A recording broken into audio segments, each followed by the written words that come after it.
কোথায় চলে এলাম যেন দার্জিলিং মনে হচ্ছে। এত শিলাবৃষ্টিতে বরফ পড়েছে দেখো তোমরা বন্ধুরা।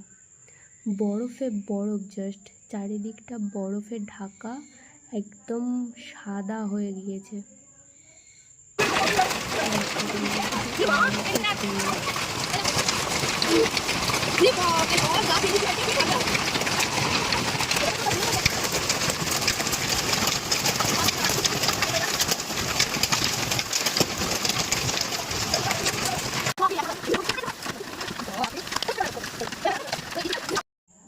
তো বলো আওয়াজটা কীরকম লাগলো? মনে হচ্ছে না কোনো মানুষ দাঁড়িয়ে থাকলে তার একদম মাথা ফুটো করে দেবে? তো এইরকমই আজকে বৃষ্টি হয়েছে, বৃষ্টির থেকে বেশি শিল পড়েছে, মানে বরফ। তো দেখো কত বড় বড় বরফ পড়েছে।